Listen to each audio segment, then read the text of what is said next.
Go ahead, Mr. Ray. Thank you very much. Mayor, Council, I am representing two landowners on Rainbow Street. I will try to be clearer than the last presentation. You know my background. The conclusion is there is no sensitive ecosystem environmentally significant area on either 4007 Rainbow or 4011 Rainbow. It's not been present for at least 60 years. Again, conclusions based on following the federal provincial inventory standards for sensitive ecosystem inventory and the SANAGE guidance documents.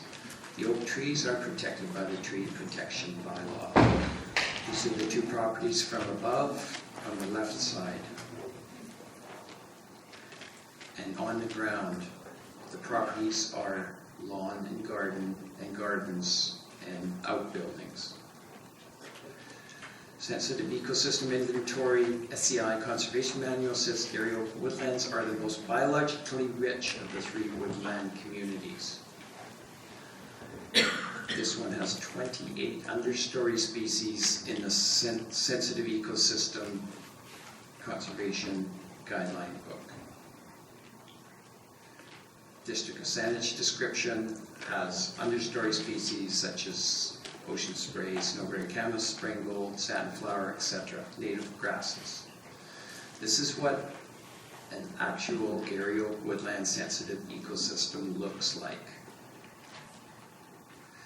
And again, I repeat this because I think this is critical. To be included in the ESA Atlas, data must be from a comprehensive environmental inventory using technically acceptable standards. The Atlas should be used as a flagging tool and should not be used in place of individual site assessments. And much of this is repeat from my last presentation, so I won't go over them. This is talking about the guidelines following the 2006 standard for mapping ecosystems at risk, and that recommend changing an SCI boundary or eliminating it. Same standards must be met. Again, evaluate each ecological community for sensitivity and at-risk status. There's 3 standards recommended in there. I went over 2 of them before, the standards for mapping ecosystems at risk, sensitive ecosystems for Vancouver Island. And the third one is the best management practices for Garry Oak and associated ecosystems. Garry Oak ecosystem is one with naturally occurring Garry Oak trees and some semblance of ecological processes and communities. Urban Garry Oak trees surrounded by lawn grasses and daffodils is not considered to be a viable Garry Oak ecosystem. So following that definition, this is a Garry Oak ecosystem. These are not. In the September 2015 staff report, a biologist is quoted as saying that the mapping should not include polygons dominated by lawn or ornamentals. Both staff reports, and Anita referred to this, refer to protecting areas for restoration potential, linkages to other natural areas, tree canopy, etc. None of these are mentioned in the EDPA bylaw. Again, they must be from a comprehensive environmental inventory using technically acceptable standards. There's no sensitive ecosystems left on any property south of Christmas Hill Park. These have all been assessed, and none of them have natural ecosystems remaining.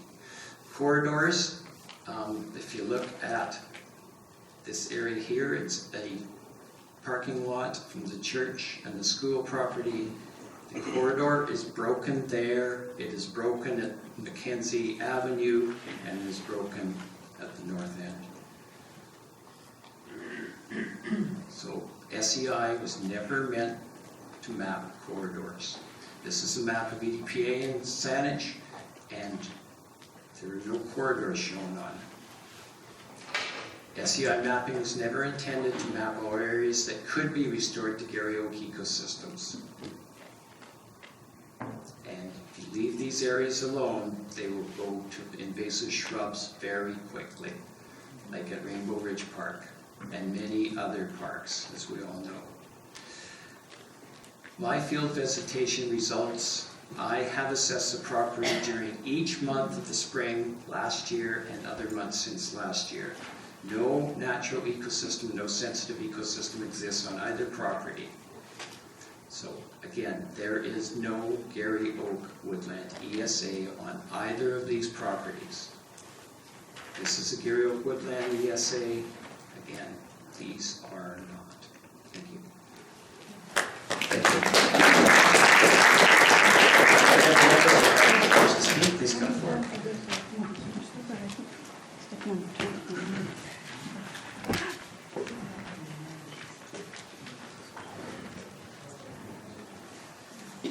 Good evening, Mayor and Council. My name is Lynn Husted, and I live at 336 Cerebellum Place. I just want to raise something about the material.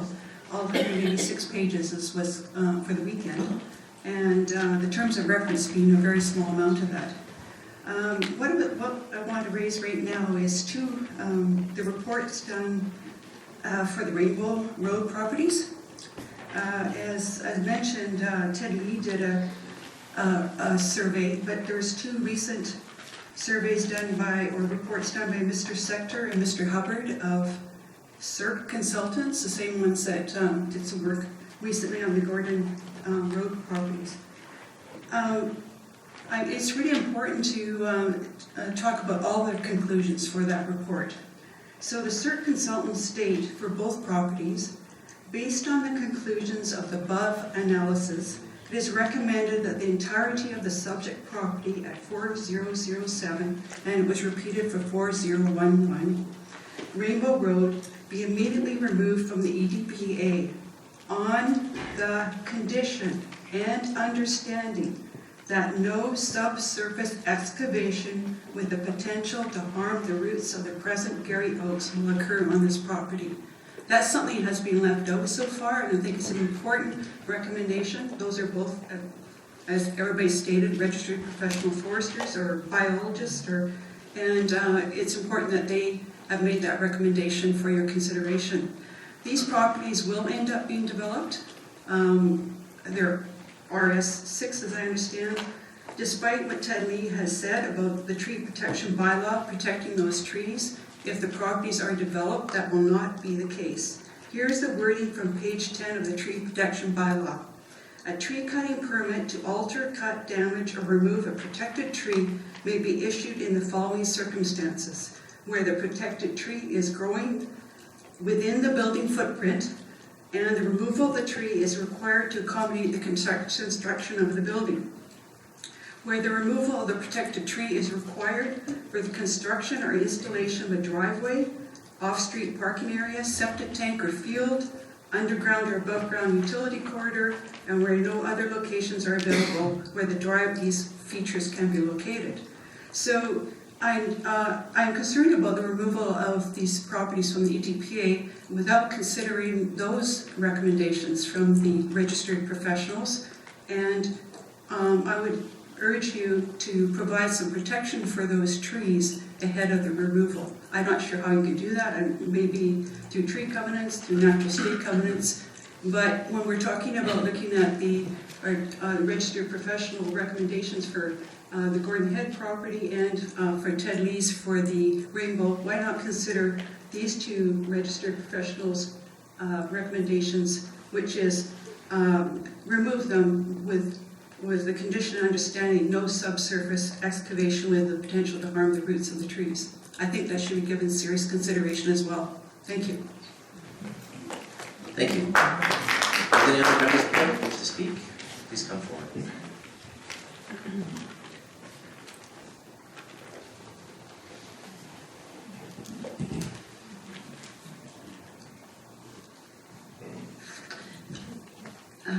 To Mayor and Council, good evening. I'm Yvette Zanata, and I live at 3871 High Street. I would like to start off first by saying I am disappointed by the lack of time and notice that the public has been given to review this important information. It does feel very rushed and sort of crammed in. So excuse my kind of disjointed information that I'm providing. So secondly, in regards to the EDPA draft terms of reference, I have serious misgivings that the information provided to an independent study be managed by the Director of Planning and Saanich staff. It will not be an independent study if Saanich staff is directing or controlling the study by providing background information and resources. I mean no disrespect, but there will be a complete lack of public confidence and credibility to this independent report if this is carried out this way. I expect Saanich to be professional and fair, and if I can suggest an independent committee be formed to report to council and oversee the information that is directed to the independent study. So the independent committee could be formed to represent the interests of all directly affected.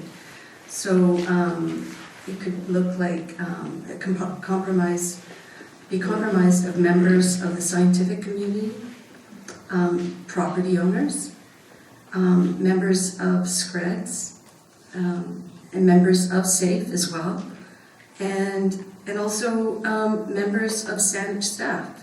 Why not have everybody represented? Otherwise, I think this is, I think Saanich staff should just step aside if that cannot be included in the report. Again, I just want to stress, with public mistrust over the EDPA to date, it would be a serious conflict of interest, I think, if Saanich staff who drafted the EDPA are the very people who are providing and supplying the information to this supposedly independent report. And in closing, in regards to the report, I would support option 3, the collaboration. And thank you. Thank you. Are there any members of the public who wish to speak? Please come forward. I'll call for a second time. Any of the members of the public who wish to speak on any of these agenda items? Calling for a third and final time.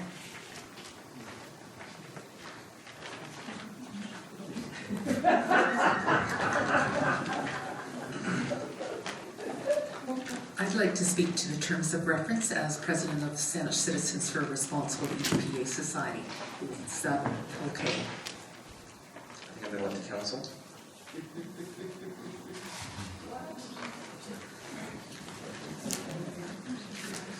We have a situation where our procedure bylaw allows for one speaker up to 5 minutes, and that's what we've been honoring tonight, and we'll continue to honor unless council makes a motion otherwise. All right. I have somebody here that will read this instead. Let me talk.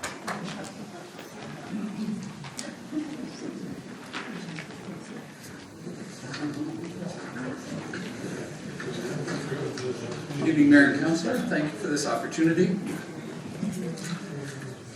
My name is Griff Tripp. I live at 4600 Cordova Bay Road. I think if a person is speaking on behalf of an association, that's a very separate role from speaking on behalf of another issue. So I think you may want to consider that in your precedents. But nonetheless, let's get back to the issue at hand. And this is with respect to the terms of reference. The process, as experienced in the last 5 days, has been rushed. The opportunity for citizens to consider and reflect has not been present in sufficient amount of time for something that's this important, as evidenced by the number of people that are here this evening. We don't want to see you rush it. It took 4 years to develop the bylaw. It shouldn't take quite that long to refine it. But let's do it properly. Let's get it right. This is important. We believe there should be a short-term solution brought forward by the consultant to give relief to landowners for some of the unjustified areas of the bylaw and its implementation, if this is option number 1. However, we most strongly support option number 3 for the following reasons. We believe there should be a thorough analysis of the many issues that have been brought forward by individuals, groups, and environmental organizations. One of the most important issues going forward is the engagement and inclusion of landowners in determining the direction forward that can be successful in maintaining and enhancing the biodiversity and urban forestry values in Saanich for all properties, not just those that are presently in the EDPA. The present approach has been to completely ignore landowners until there's a property issue. There needs to be a complete analysis of the EDPA in other jurisdictions as well. Let's not reinvent the wheel. Let's see what we've learned in other places. And there needs to be some special assessments of creative ways to deal with rural areas, shoreline areas, and creative ways to ensure that the science and landowner participation can occur in all areas of Saanich. There needs to be a far more cooperative and collaborative approach in working with landowners. There needs to be encouragement, and there needs to be significant education and knowledge provided to the landowners. During this contract, there needs to be open forums with landowners and others to help develop the direction forward that can be embraced by at least most of the people in Saanich. We believe there has to be a complete analysis of the science and the premise behind the existing implementation of the bylaw. There needs to be open forums where scientists can provide the scientific evidence of these ecosystems and species to determine how best to conserve and or enhance them. Evidence-based restoration success and the full costs need to be developed and provided to the residents and to council. There needs to be a complete independent assessment or audit of the ESA inventory with field validation. We've heard that pictures shouldn't be entirely relied upon. We need to put boots on the ground. Let's do that. There needs to be an assessment of all the conservation tools, including cooperation with landowners, voluntary stewardship, incentives, compensation, perhaps outright purchase in some cases, and what restrictions need to be left in the bylaw. There needs to be a comprehensive assessment of what results the present bylaw has achieved in meeting its original objectives to date. This means assessing what ecosystems are present and in what condition, and what species have been protected, where, and in what manner. There needs to be a complete assessment of the condition of the ecosystems and species at risk in Saanich parks. Please, please. Not to mention our other public lands. Particular attention needs to be put on the Garry Oak ecosystems, the coastal bluff ecosystems, and species at risk. For ecosystems, there needs to be an assessment of the condition of those systems and what areas need maintenance and what areas need restoration. For species, there needs to be an assessment of what populations are, what their condition is, and the viability of those populations, and the need for their implementation. We have provided a detailed report to Council in November that addresses many of these issues. We're willing to work with the consultant, with Council, with other groups in coming up with creative solutions that will work better for the environment, better for the landowners than the present application of the EDPA is providing. Thank you for the opportunity to present this. We look forward to you using your best wisdom this evening. Thank you. Thank you.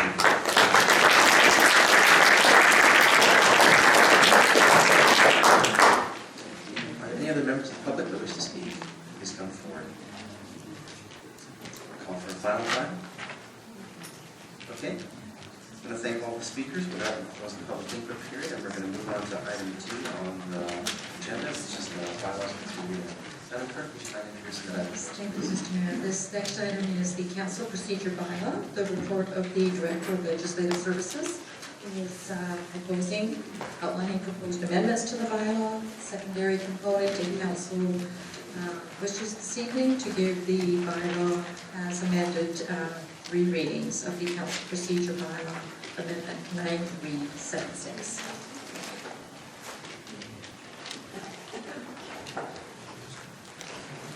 council for any questions for staff or make a motion.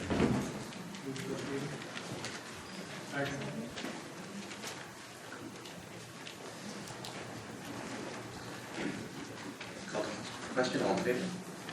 Opposed? None opposed, that motion carries unanimously. Moved and seconded.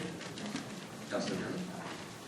Thank you, Mr. Mayor. I just wanted to briefly thank staff for coming back really quite promptly with, I think, well considered and good suggestions for how we might change. Thank you. Thank you, Councilor Plant. Thank you, Mr. Mayor. I'd like to move an amendment to this report.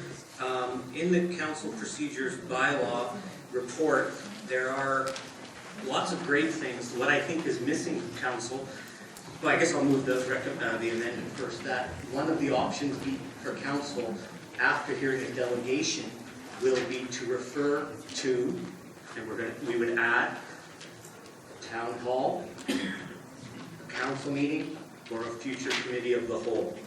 And I'll look for a seconder as to why we should do that if there is support. I'm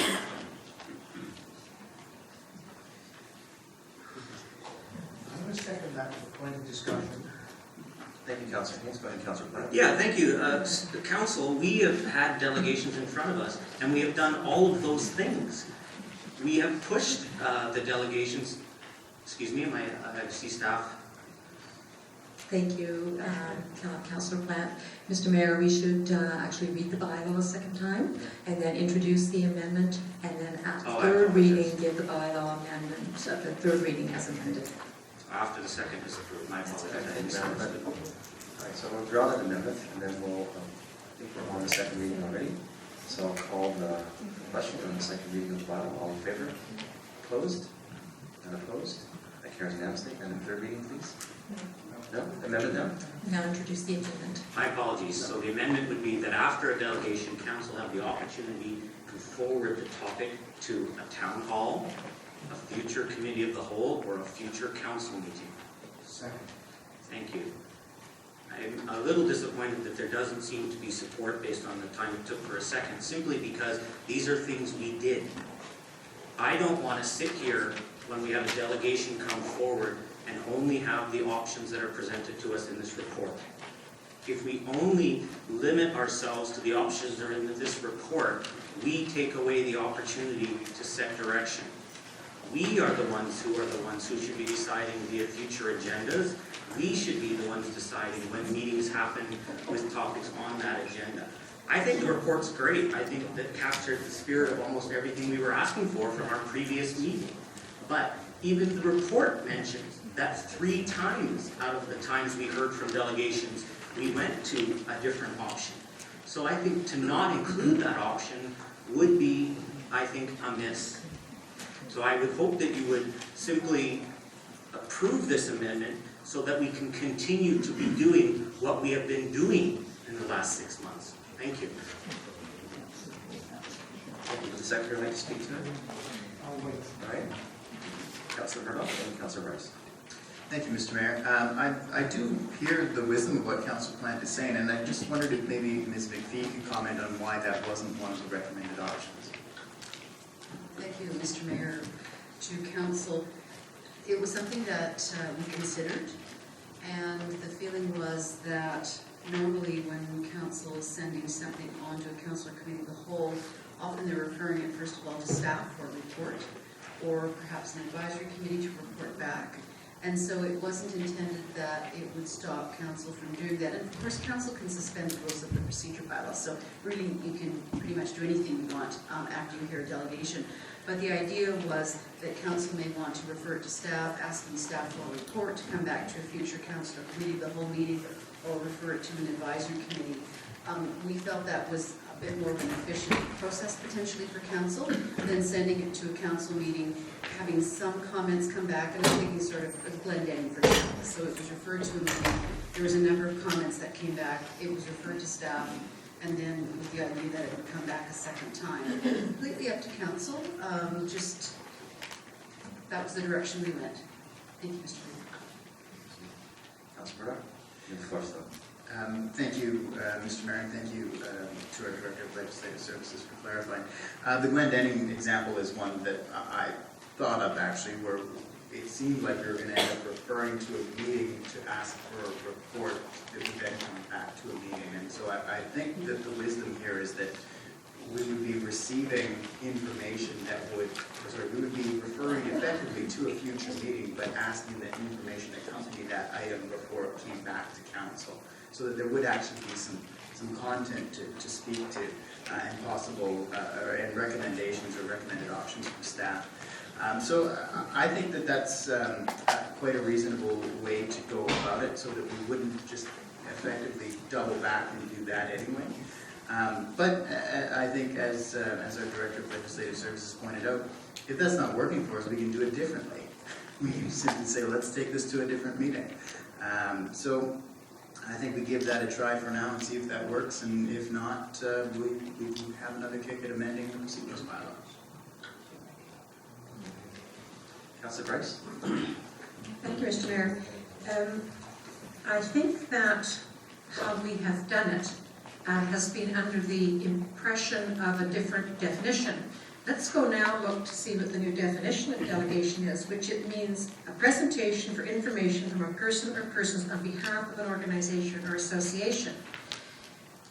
If we follow the definition and have delegations, the natural thing then would be for any member of council subsequently to bring an issue if they felt it had merit through for the system. By hearing a delegation automatically sending it off to Town Hall Council or Committee of the Whole, there has been, we are already, the thing is making its way through the system without any public notice, without any due process, without any opportunity for members of the public to hear that it's going to be even on an agenda. So I think that's the balance we were trying to find. And I think that we have to come to grips with, do we all agree what a delegation is? Because if we think it's a person just popping up with a good idea, and we want to sort of get in the hopper, that's one thing. But if we stick to what this suggested delegation is, and we discuss this quite a bit around the table, then I think that certainly Committee of the Whole, I could see there would be some merit there, because then it starts to get into some public process. But to hear something and then potentially send it off to a town hall meeting, I think would be highly unlikely that there'd be good wisdom in moving in that direction. Councillor Haynes? If you'd like to. Okay, if you'd like to make. Councillor Derby, Councillor Sanders, and Councillor Haynes. Thank you, Mr. Mayor. I agree substantially with what Councillor Bryce has just said. The issue that we've been facing with delegations, and we came close to, I think, making mistakes earlier in this process, is we are trying to make sure that we don't make decisions where the public has not had a reasonable chance to provide input on those decisions. The delegation can come and say anything, and then if we react with a decision that would be normally made with public input, I think we are doing a disservice to the process of consultation. So I'm fairly comfortable that what we have in front of us prior to the amendment meets that test. And that to me is the critical test. There's some cases where we'll look and say, well, we would do this anyhow. It doesn't really need more public input. If somebody's asking for a letter of support, it's pretty likely to be very broadly supported. It's time sensitive. We're going to take that kind of action. However, there are other issues where Glendenning was classic, where we had somebody with a particular point of view came forward. Essentially, there were many members of the public who had a different point of view, who we hadn't had the opportunity to hear from. So I think I'm more comfortable. I understand the rationale for the amendment. I think I'm more comfortable where we are prior to the amendment. Thank you, Councillor Derby. Councillor Sanders? Thank you, Mr. Mayor. I can understand the Councillor's plant concerns or concept, But I do think that a delegation comes to present, and I don't know that there is any expectation except raising our awareness in many ways. And there isn't a public process, and I think we do believe we go through our strategic planning process, we have our advisory committees and stuff, and every time we get a presentation delegation, and you know, Councillor Bryce said we want to get it into the hopper, but we get it into the hopper, what does staff put aside? What do we as councillors, I heard Councillor Wergeland say that he's had something in for 5 years that he's waiting for a return on. So every time we move to something else, it doesn't go up the top of the list, does it go down the bottom of the list? And I think that if we get a delegation, and as councillors find that we're enthusiastic or would like to hear more, we have an opportunity as chairs of advisory committees to take that to our committee and champion as such, and bring it back through a process where it's advertised properly and the general public can speak to it. And so I think this, what we've been given here, makes it more clear for both the people presenting and for us, the council. So I'd like to stay with what's being proposed. Thank you. Councillor James, you ready? Go ahead, please. So, this is a very interesting area. I do think that some of the things we've done with the delegations, for example, referring the EPA to Town Hall, was a service to Saanich, and we heard much more information through the Town Hall process, directly from residents to council, and we got there quicker. I've struggled with this, and I've talked with colleagues on this one. Right now, we have no action, refer to staff for a report, refer to an advisory committee. But Councillor Bryce also mentioned there's nothing stopping an individual councillor or a pair of councillors deciding to bring it back as a topic to council with a more public process. One of the problems with the delegation is that the community